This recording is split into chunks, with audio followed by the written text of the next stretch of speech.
Good morning. It's 18 minutes past 5 on Tuesday, the 26th of February. This is ITN's Morning News. The headlines.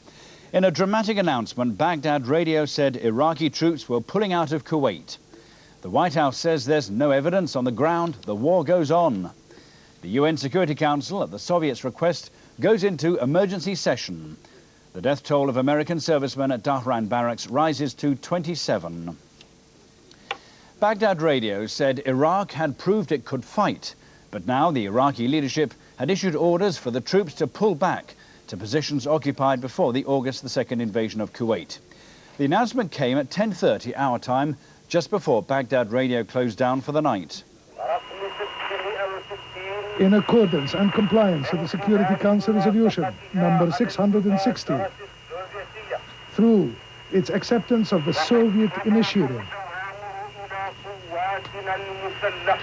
hence, orders have been issued to our armed forces to withdraw in an organized manner to their positions before the 1st of August 1990. And a short while ago, Iraq's ambassador to the UN confirmed Iraq's commitment to withdrawal from the Kuwaiti territories. Well, I am going to reaffirm Iraq's commitment to withdrawal from the Kuwaiti territories. We have said that several times, but we are also aware that some members of the coalition, particularly the United States and Israel, have a hidden agenda against Iraq. They would not be happy to see a ceasefire or total withdrawal, a peaceful withdrawal from Kuwait. After the announcement on Baghdad radio, but before Mr. al-Anbari's comments, President Bush returned to the Oval Office and was briefed by his military commanders. The White House announced they had heard nothing officially and, in their words, the Allies continued to prosecute the war. President Bush cut short a game of racquetball and drove straight back to the White House as soon as he was told about the Iraqi broadcast. The president called an unscheduled late-night meeting of his top advisors. With peace moves already being discussed at the United Nations, these men are now in a race against time. Their aim, to destroy as much as possible of Iraq's war machine before the fighting is stopped. After the meeting, at 3:30 in the morning London time, the President's press secretary faced the cameras to emphasize that nothing had changed. The fighting would go on. We don't know whether this most recent claim about Iraqi withdrawal is genuine. We have no evidence to suggest the Iraqi army is withdrawing. In fact, Iraqi units are continuing to fight. And for the first time, the United States now wants Saddam Hussein to surrender personally. The only way Saddam Hussein can persuade the coalition of the seriousness of his intentions would be for him personally and publicly to agree to the terms of the proposal we issued on February 22. And because the announcement from Baghdad referred to the Soviet initiative, he must personally and publicly accept explicitly all relevant UN Security Council resolutions. The Security Council has been meeting overnight in New York in a closed-door session requested by the Soviet Union. Specifically, President Bush is now insisting that Saddam Hussein personally renounces all claims on Kuwait and personally accepts financial responsibility for the damage done. That would be a public humiliation for the Iraqi leader, and that's what the American president now wants. David Rose, ITN, Washington. David Rose reporting, and he now joins us live from Washington.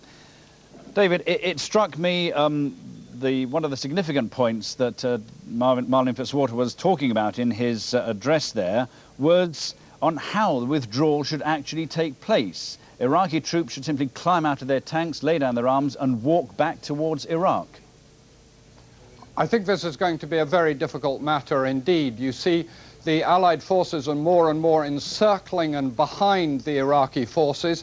How on earth the Iraqi forces actually throw down their arms and retreat home, they're going to seem as if they're advancing on those encircling Allied forces. I think there is a real complication there, though Mr. Fitzwalter tried to make it clear that if they threw down their arms and those in tanks got out of the tanks, made it clear they weren't holding or hiding any arms, they'd be all right. But I think it's going to be difficult. Well, perhaps the other significant point was his instructions to Saddam himself to make the announcement personally, perhaps also with the thought that Saddam might be watching this on CNN in his bunker. I think this is extremely interesting. It's the first time there's been this personal message to Saddam Hussein that he has to do it personally and publicly. Clearly, the Americans believe the Allied forces are winning the war. They don't want to be stopped in the middle of this. Their aims are to destroy the Iraqi war machine and to humiliate the Iraqi leader. They have no time at this moment for half measures. So victory in the Pentagon's terms now means that they hang on to the best part of Iraq's military hardware. Without a doubt, that's the aim. It would only be half a victory in the Pentagon's eyes and the White House's eyes if Saddam Hussein's men were allowed to withdraw with most of their heavy armor. The object, as I say, is twofold: to destroy his military machine, that means all the heavy armor, and to destroy his reputation by humiliating him. Is it clear then that the war, when they say is going to be prosecuted, is going to be prosecuted with the same degree of vigor that has been in evidence up till now? The Americans see no reason so far for stopping that momentum. On the contrary, with that momentum going, with the Allied forces making much better progress than anybody believed, they certainly won't be halting until they're into Kuwait City and through Kuwait City. Then the big question is how far they'll go into Iraq to throw up a protective wall around Kuwait, and many American politicians believe they should go at least as far as Basra, and they'll do all that if they can at high speed. David Rose in Washington, thank you very much indeed. Well, we'll take a break now. Coming next, the latest on the Scud missile attack that killed American service personnel in Dhahran, and we hear from our correspondent in liberated Kuwaiti territory.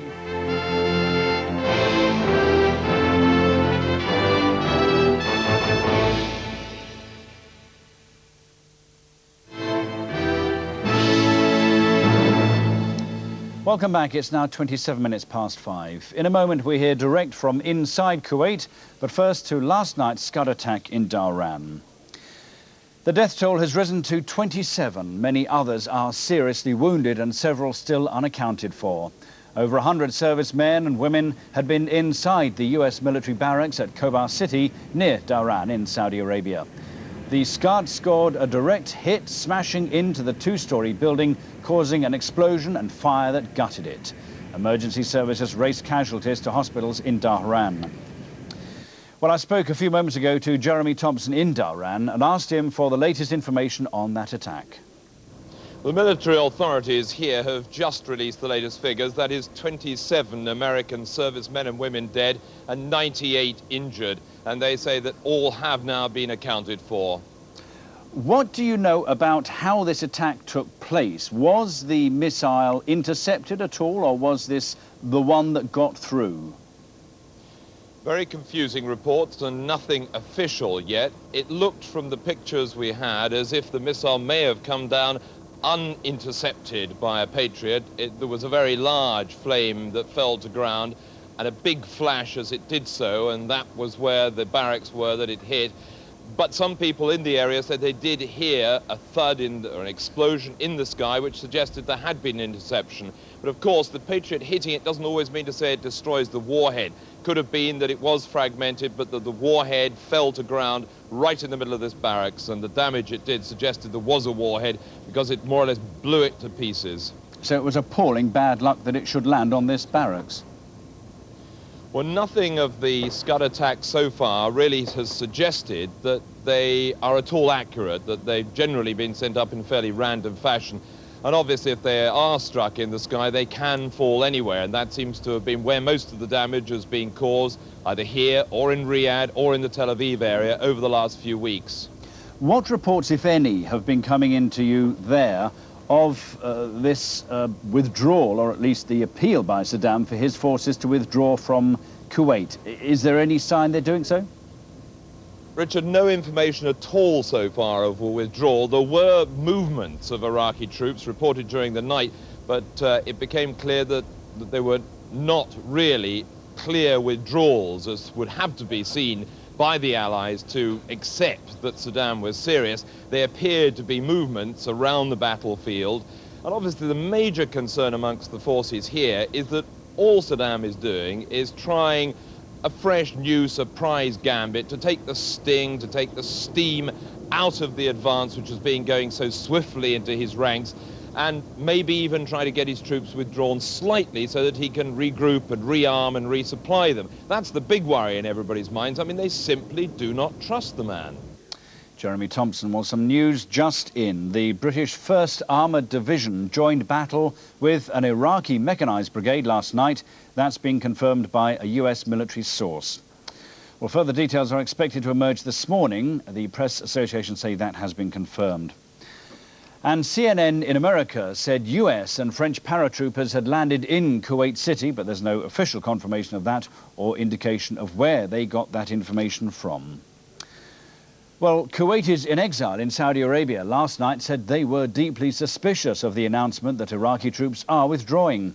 Bill Taylor filed this report from Saudi Arabia. After so many false hopes, exiled Kuwaitis in Saudi Arabia were cautious and sceptical about the latest broadcast from Baghdad. He said for a long time, 3 times, 4 times. We don't trust him anymore. We need everything confirmed, and he withdraw all his troops from Kuwait. Then we'll be sure that we withdraw from Kuwait. The Iraq troops are still now in Kuwait City, and we are very, very worried about them, and we are very concerned about the civilians inside Kuwait City. And with the war already underway, Allied soldiers were asking, why now? I won't believe it till I see it. Till I see him, till I hear about him actually pulling back, I'm not going to believe it. Seems a little late at this time for some type of withdrawal. I mean, he's made us commit our troops to battle, and it's not really the time to call for safe withdrawal, as far as I'm concerned. You know, we've had to go to war with this guy. We've lost casualties, and I just don't see why we should allow him to retreat at this particular time. Yesterday, Kuwaitis were loading up supplies for home. Their message to families left behind was, take care and be careful. Bill Taylor, ITN, Saudi Arabia. ITN's Alistair Stewart is in liberated Kuwaiti territory. I asked him earlier, over the only television satellite link into Kuwait, how the Allied troops there were reacting to the news from Baghdad. The position that we understand from the American troops we've been speaking to here is just the same as the picture I was getting when I was back down in Dhahran talking to some of the officers, and that is that the campaign will continue to be prosecuted to its fullest until the order to do otherwise comes down from the political masters in the White House in Downing Street and, of course, in the King's Palace in Riyadh. So they're staying in position, ready to continue this war until their political masters judge that it's been won. And certainly an announcement on Baghdad radio, as far as troops on the ground are concerned, is not acceptable. And I suppose this amounts, in many respects, to the much vaunted nightmare scenario that many have talked about and wondered if Saddam would do, which is to pull as many of his forces as he has behind his line to continue to threaten Kuwait. That's exactly right, and Kuwaitis that we've been speaking to are also concerned. Their emotions, of course, are terribly mixed because they want to get back to their country as soon as possible. That's very obvious and very understandable. But they don't want to go back to that small corner of the Gulf only to have a massive army sitting on the borders again. Before the conflict, it was the 4th largest army in the world. To the best of our knowledge, only about half of its armour has been destroyed. We don't know numbers on casualties yet, but we know that over 20,000 soldiers have been taken prisoner of war, and several thousand more have almost certainly been killed in action. But you're talking about an army that started off over 500,000 regular soldiers and as many as 1 million if you take into account the reservists. So the Kuwaitis are deeply concerned. Also, they've seen vivid pictures of the levels of devastation that have been visited upon their country, not only the firing of the oil wells that we've seen over the last few nights, but also the bombardment, accepted that it was caused by the Allied bombers, but that was part of the campaign to get Iraq out. But their country is in a frightful mess, a terrible mess, and to have it returned to them in that state with the threat that caused it in the first place still sitting on the border is clearly causing them the deepest possible concern. Alistair Stewart in Kuwait. So, in military terms, what is Saddam trying to achieve by his withdrawal order?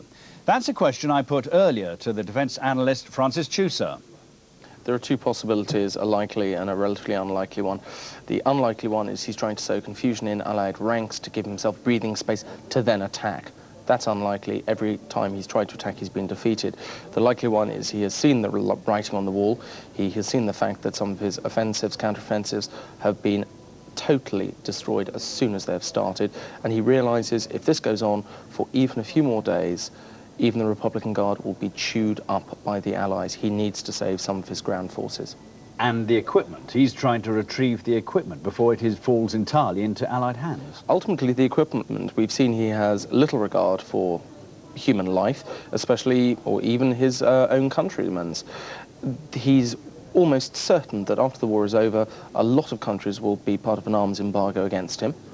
And on that basis, he needs to make sure he can retain at least his best equipment, which is that owned and possessed by the Republican Guard. And if that gets destroyed, the effectiveness of his army, such as it is and was, will have dropped by, half plus. That is where the most modern, most effective equipment is. Right, so then the logic from the Allied point of view, given that this is a politically and militarily last-ditch, desperate attempt by Saddam to retrieve something, is for us to do what? In the immediate term, carry on the campaign, perhaps even accelerate it, try and increase the number of bombing sorties to hit the Republican Guard and any other unit to make sure that as little as possible gets out. The other one is, I think people assume in a battle there is a front line, like World War I trenches. There aren't. At the moment we've got Allied troops perhaps 50 to 80 kilometers inside Kuwait, and there are still Iraqi troops on the border between Kuwait and Saudi Arabia. The front line doesn't necessarily exist. And so if Iraqi troops try to pull back north, I think the Allies will demand they surrender. But have we got to, as it were, try and bottle them in, try and stop them withdrawing, so that there can be something which is identifiable as a military victory for the Allies? Well, this is seemingly what the original plan for the whole operation was. That is, you are breaking through the lines through southern Kuwait, and then we have got this massive sweeping movement by French, American and British forces around the western flank to try and cut off the whole of Kuwait, perhaps even bits of South Iraq, from Baghdad. And on that basis, you can then give an ultimatum to the Iraqis, which is you surrender unconditionally, lay down your arms, or accept the worst. And the Allies have shown they can deliver the worst, and I think increasingly Iraq is going to wonder whether it's worth taking. Francis Chusa. Well, we'll take another break there. Afterwards, a full roundup of the latest from the Gulf.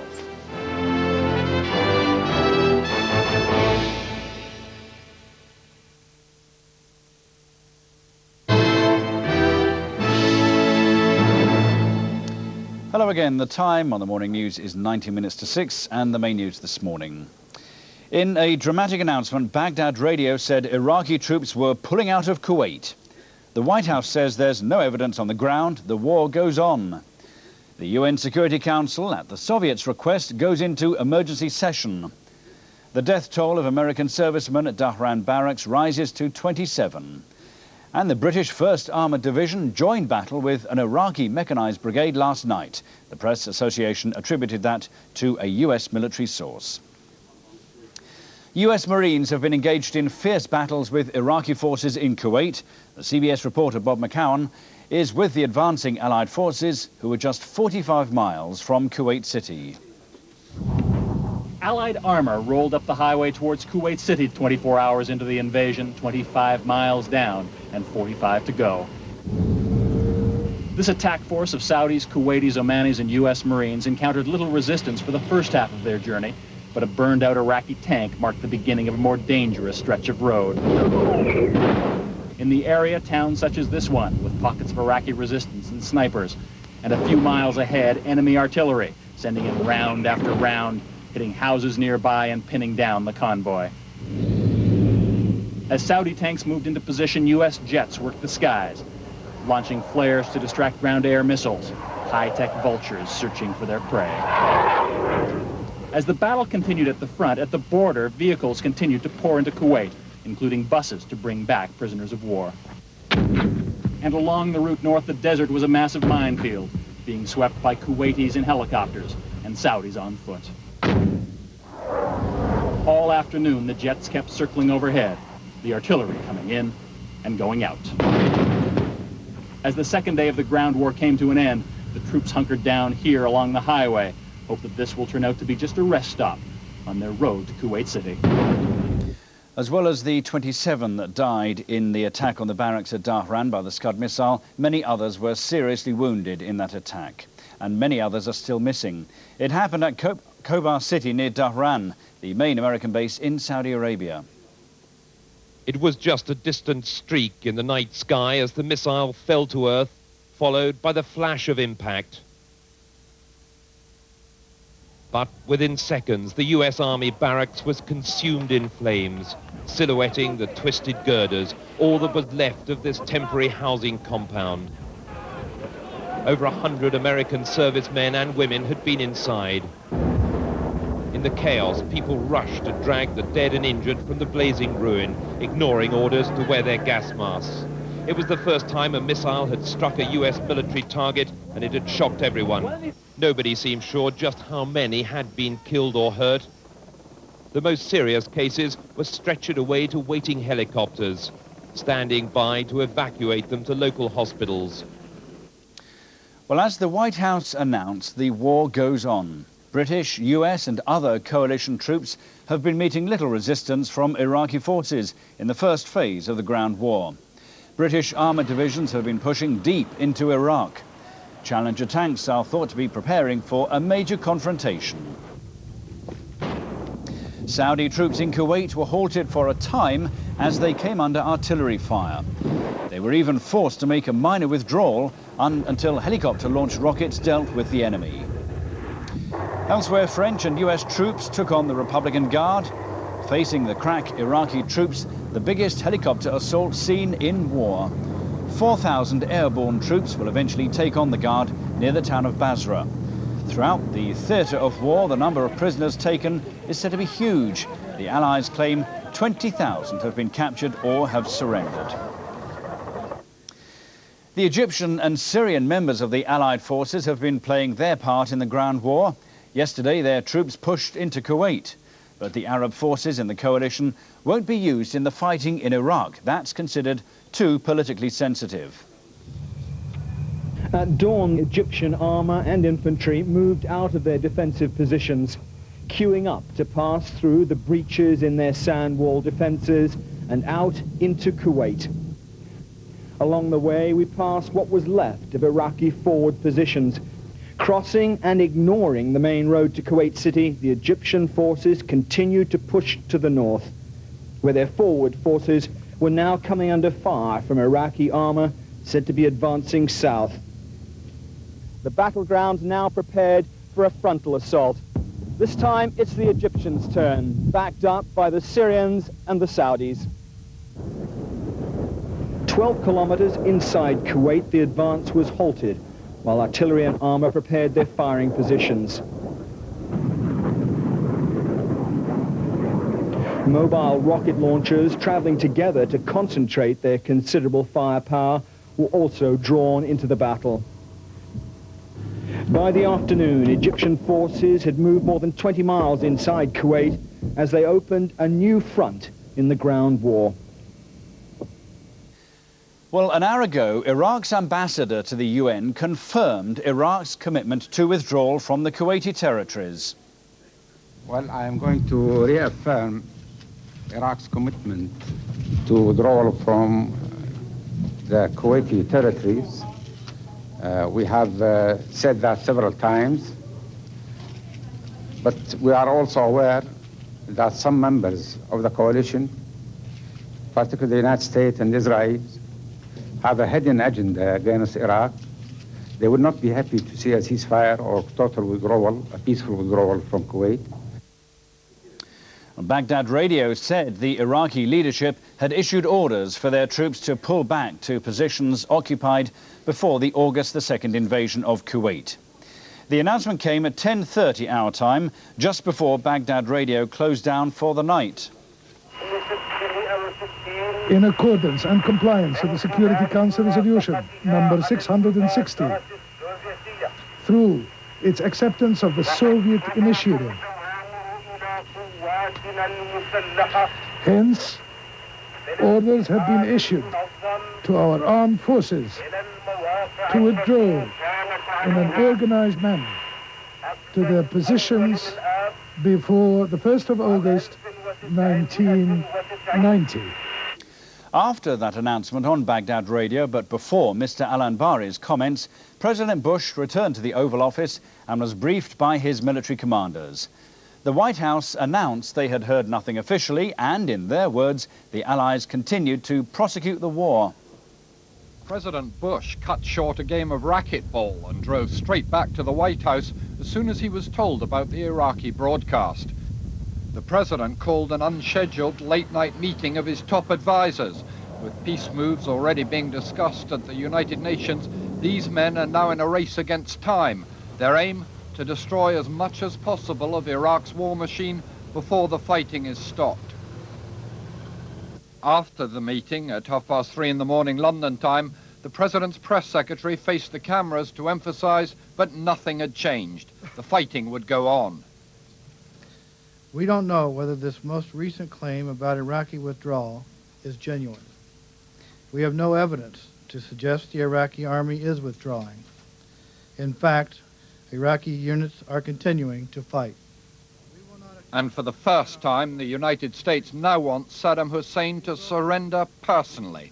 The only way Saddam Hussein can persuade the coalition of the seriousness of his intentions would be for him personally and publicly to agree to the terms of the proposal we issued on February 22.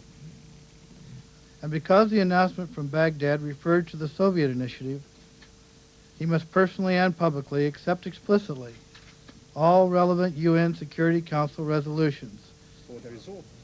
The Security Council has been meeting overnight in New York in a closed-door session requested by the Soviet Union. Specifically, President Bush is now insisting that Saddam Hussein personally renounces all claims on Kuwait and personally accepts financial responsibility for the damage done. That would be a public humiliation for the Iraqi leader, and that's what the American president now wants. David Rose, ITN, Washington.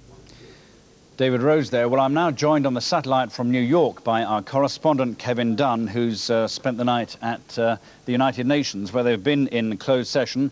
Kevin, first of all, can you tell me the statement by Mr. Al-Anbari as he went into that meeting, confirming what Baghdad radio had said about withdrawal? Is it thought that that actually has changed the situation at all? Do you think it's likely to have any effect on the American rejection of Baghdad radio's statement?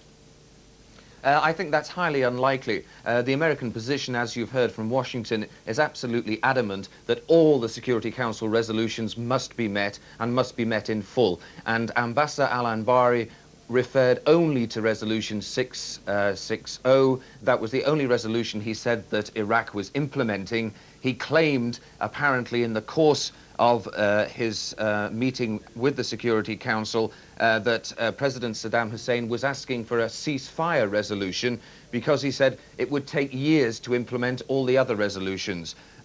He also confirmed to the Security Council, I'm told, that President Saddam Hussein had issued orders to his forces to withdraw, but was not able to give specific information on whether they were actually withdrawing. This was the first time since last week that Ambassador Al-Anbari has spoken to the Security Council, and so there was a lot of interest in what he had to say, particularly because he told us on his way in that he had been able to communicate with Baghdad and therefore was acting under the orders and instructions of his government.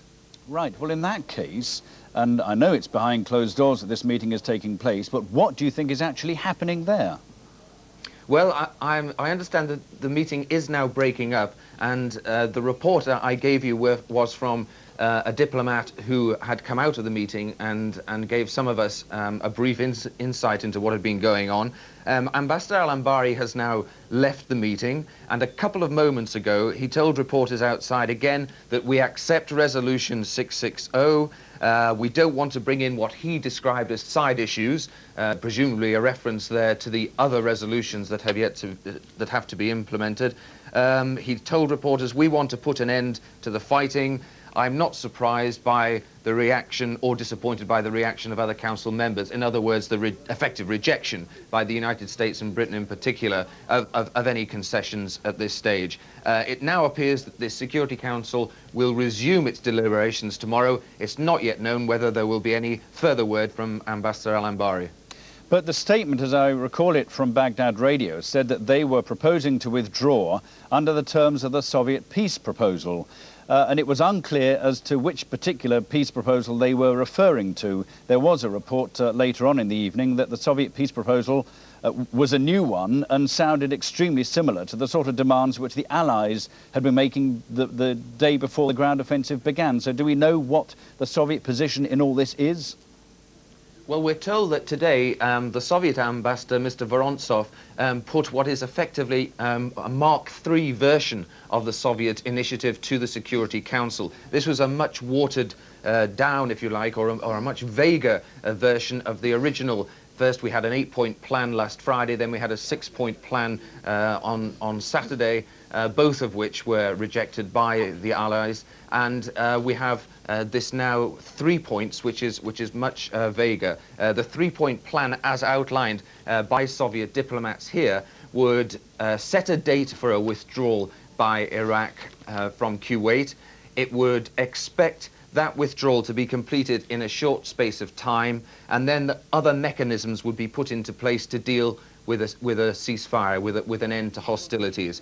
But quite simply, this is unacceptable to Britain and the United States, who've made it very clear that they're not prepared to countenance any further initiative. They refer to their plan, President Bush's plan, President Bush's ultimatum, and say that that is what's on the table and that is what Iraq has got to accept. And the key thing there are the other Security Council resolutions, 2 in particular, which the Americans and the British say the Iraqis must deal with. The one which refers, 662, which refers to the restoration of the government of Kuwait, the annulment of Iraq's annexation of Kuwait, and 674, which reminds Iraq, in polite diplomatic language, that it's responsible for any damage. In other words, that Iraq must pay for what it's done in Kuwait.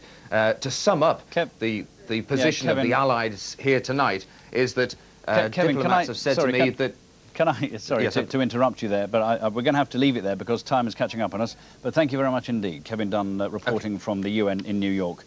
Well, now to recap on the main developments overnight, in a dramatic announcement, Baghdad Radio said Iraqi troops were pulling out of Kuwait. The White House says there's no evidence on the ground. The war goes on. The UN Security Council, at the Soviets' request, goes into emergency session. The death toll of American servicemen at Dhahran barracks rises to 27. And the British 1st Armoured Division joined battle with an Iraqi mechanised brigade last night. The Press Association gave that attribution to a US military source. Well, that's all from the Morning News team. We're back same time tomorrow. Till then, bye-bye.